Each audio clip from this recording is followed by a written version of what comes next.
You think AI is just some code floating on a screen? No. Every time you type a prompt, somewhere out there, electricity gets burned, water gets drained, and metal gets pulled out of the ground to feed the thing you call the cloud. What cloud, Pris? It is a giant herd of machines roaring away somewhere in the real world, eating real resources from the real world. I am Max, from 5 years in the future. Today, I am going to tell you why AI is not only eating data, but also eating electricity, water, lithium, and the future of the physical economy. Why the tech world is quietly racing into a trillion-dollar energy war. And why the people who still think the future lives only inside software may be the first ones pushed out. Why would something as invisible as AI drag the whole world into a fight over electricity and minerals? Why are tech giants no longer just chasing engineers, but also chasing power, chips, batteries, cooling water, and mines on the other side of the planet? Is it possible that while most people are still talking about apps and chatbots, the real game has already shifted to something much harder? Who controls the energy and the hardware? We are about to break all of that down right now.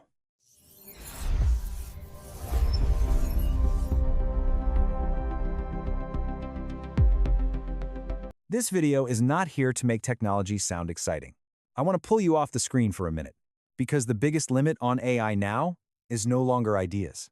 It is electricity, water, minerals, hardware. And the moment big tech realized that, they stopped just building products.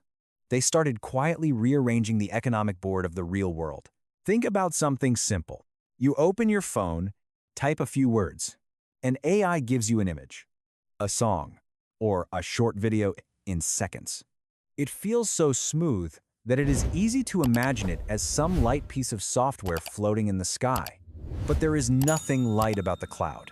Behind that one click are giant data centers, hot as furnaces, running day and night, burning through power, pulling in cooling water, and depending on huge stacks of hardware built from real metal. What does that mean? It means every convenient thing you see on the screen comes with a physical bill somewhere in the real world. And this is the dangerous part. Users see AI getting cheaper, faster, and easier. But behind the curtain, the real world is getting hotter, heavier, and more strained. That is where the trick begins. The more you think of AI as just software, the less you see the price the planet is paying for it. Then the whole thing starts getting crazy at scale. A text prompt already costs resources. But when you ask AI to generate images, the computing load jumps. And when you ask it to generate video, especially longer video, the hunger for resources rises in a way that is no joke anymore. That is why big tech is throwing money into infrastructure like crazy. Not because they enjoy building giant facilities for fun, but because the smarter AI gets, the hungrier the machine behind it becomes. It needs more power, more cooling, more GPUs, more chips, more hardware. So when you hear about hundreds of billions of dollars pouring into AI infrastructure, do not think that money is going into software alone. A huge part of it is going into things that are heavy, hard, and real. Factories, chips, power grids, cooling systems, substations. And this is the part you should remember. The AI race is no longer just about who writes better code. It is about who can keep feeding the hardware monster behind the code for the longest. But if AI needs power, then power pulls in another war that is even dirtier. If you want stable electricity, if you want storage, if you want to scale the system, then you need batteries, metals, and minerals. And this is where lithium starts showing up, like the new oil of the AI age. While a lot of people are still worrying about whether a chatbot will replace their job, the people with real money have already looked much farther ahead. They are looking at mines, battery supply chains, countries sitting on the resources the digital world is now forced to depend on. That is why places like Africa, especially places rich in lithium and rare minerals, are getting pulled onto a very cold board. AI cannot live on ideas alone. It has to feed on electricity, and electricity has to sit on top of physical matter.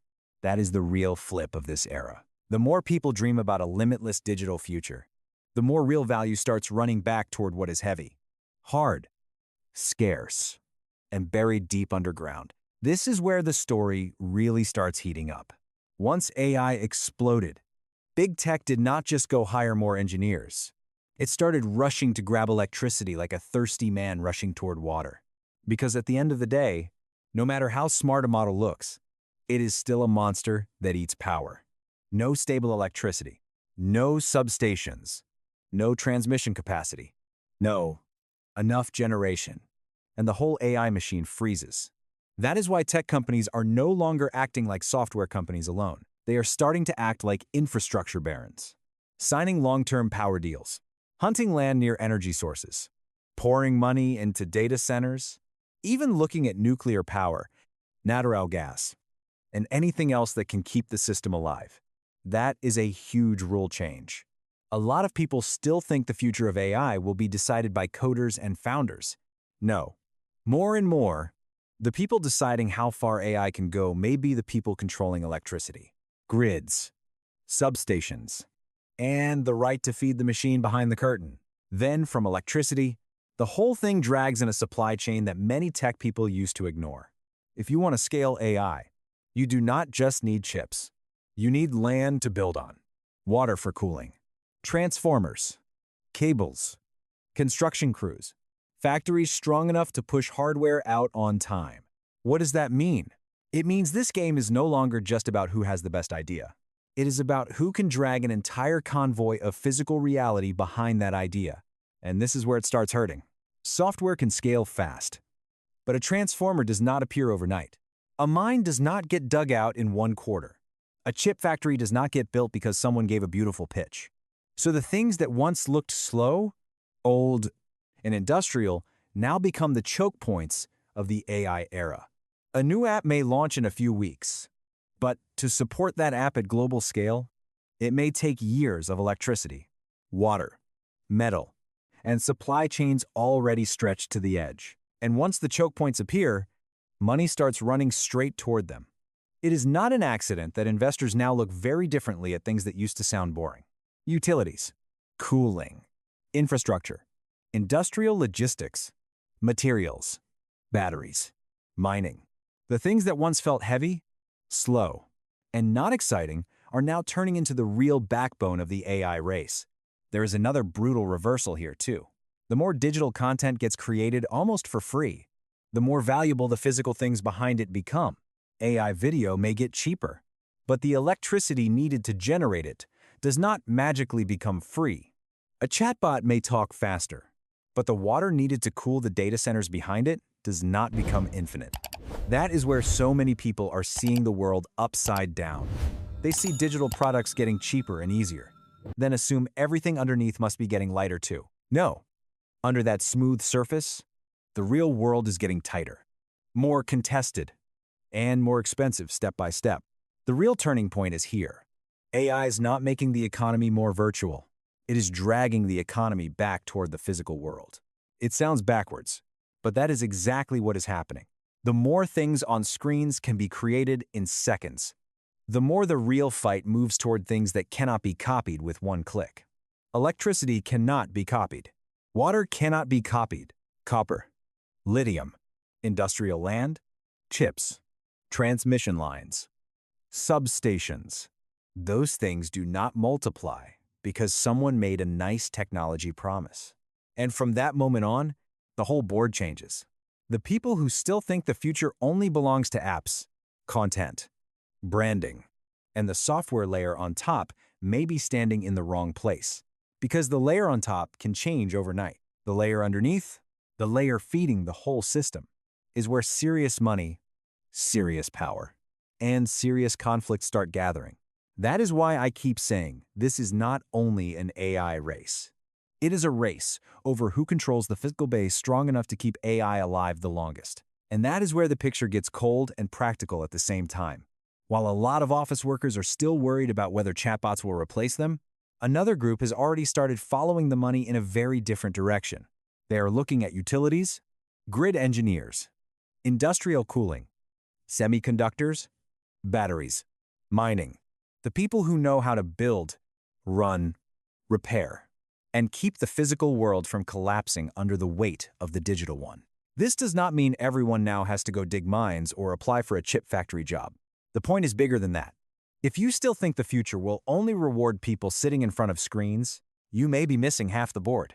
Because the stronger AI gets, the more valuable the real-world systems supporting it become. And this is the hardest turning point to swallow. The future may not belong to the people who talk best about technology. It may belong to the people standing closer to energy, material, and the real choke points that neither the cloud nor AI can float above. The biggest mistake right now is still looking at AI like a screen game. No.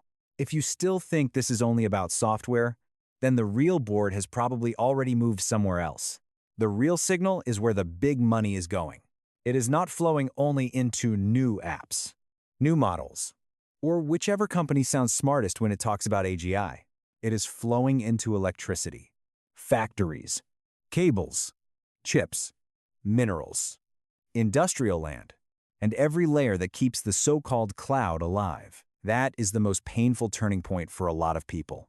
Not when AI becomes too smart, but when you realize you were looking at the future in a way that was far too light. While you were staring at the shiny surface, real power was moving into the heavy layer underneath. And if an economy moves that way, the people who get left behind will not only be the ones who failed to learn tech, they may be the ones who never understood that the higher technology flies, the harder it gets pulled down by the physical world under it. So how does an ordinary person survive on a board like this? Step 1. Stop looking at the digital economy like it lives in a separate world from real life.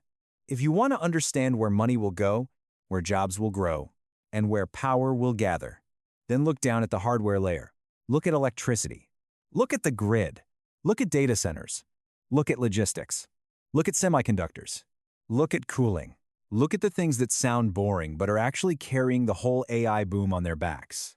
That does not mean everybody now has to quit their job and become an electrical engineer.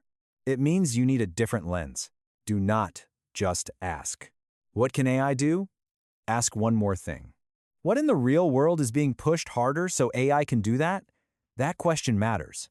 Because it pulls you out of the fog of shiny apps and forces you to see the real foundation underneath. The people who see the foundation early usually avoid the worst fall later. Step 2. If you are thinking about changing direction in your career, start respecting the physical world again. For too long, people were taught that anything connected to machines, industry, power systems, maintenance, infrastructure, or supply chains was old, slow, dirty, and not impressive. But those exact things may now be turning back into the backbone of the new era. Someone who knows how to run cooling systems for data centers, someone who understands industrial electricity, someone working around semiconductor supply chains, batteries, materials, or automation, may be standing closer to the future than a crowd of people who only know how to talk about tech online. I am not saying everyone has to jump into those fields. I am saying stop looking down on hardware. Stop looking down on infrastructure. Stop looking down on the people keeping the real world running. Because the more people live inside screens, the more valuable the people become who keep those screens lit up. That is where a lot of people are reading the future completely wrong. Step 3. Learn to see AI as a machine that consumes resources, not just a tool that boosts productivity. Once you see it that way, you stop being naive. A new AI product should not only make you ask, how good is it? It should also make you ask, how much power does it eat? How much water does it use? How much hardware does it pull behind it? Which part of the real economy is being strained so this thing can exist? Those are not fancy questions. They are how you understand the real cost hiding behind growth. The people who survive best in this stage are not always the ones jumping into every new thing first.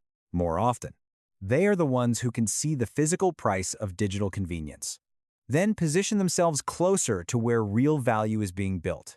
That is the reality check.